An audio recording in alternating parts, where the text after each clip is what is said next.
हसन साहब का शायद फिर भी इख्तिलाफ बनता है, आप लोगों का इख्तिलाफ किस तरह बनता है? आप लोगों ने आज तक जब आपकी हुकूमत थी, पीटीआई की हुकूमत थी, आप लोगों ने कभी इसके ऊपर कोई इतराज नहीं किया। आपने कहा जनाब नेशनल सिक्योरिटी है, हम अब मुल्क के दुश्मन पकड़ रहे हैं, कोई फर्क नहीं पड़ता। अरे बाप रे, ये तो धोती खोल रहा है। इसकी वजह बताऊं ना, जब तक बिके ना तो खरीदना था, तूने खरीद कर अनमोल कर दिया। अभी ये चले आ रहे हैं 85 के प्रोजेक्ट। मैं तेरे बाप को मत सिखा, चल। हमारे पास तो 3.5 आप कब के? 3.5 साल में इतना कुछ सीख लिया है ना, इतना कुछ सीख लिया ना, ये नहीं है बहुत कुछ समझ में आ गया है। अगर हम ये बातें करें आपका वजीर खजाना कहाँ से था? मैं फिर बताना आपका वजीर खजाना कहाँ मैं से फिर था? बताना चलूं, बताइए।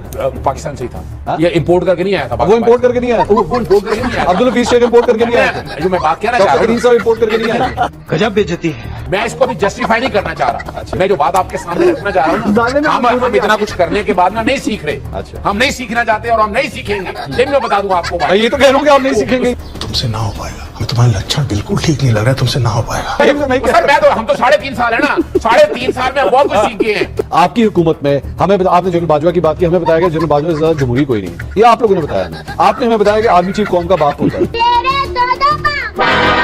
ठीक है, आपने हमें बताया, हमें तो पता ही नहीं था। हमें तो यही पता था कि कौम का बाप जो है वो मोहम्मद अली जिन्ना है, कायदे आजम मोहम्मद अली जिन्ना कौम का बाप है। आपने पहली दफा हमें बताया नहीं आर्मी चीफ है। गजब बेइज्जती है। वो भाई हमारे लिए कोई नई चीज नहीं है। वो तो भाई देखे 85 से चले आ रहे हैं, आज तक बाप ही है वो। क्या आप बता दें बाप नहीं है? खत्म, bye bye, tata, good bye, गया।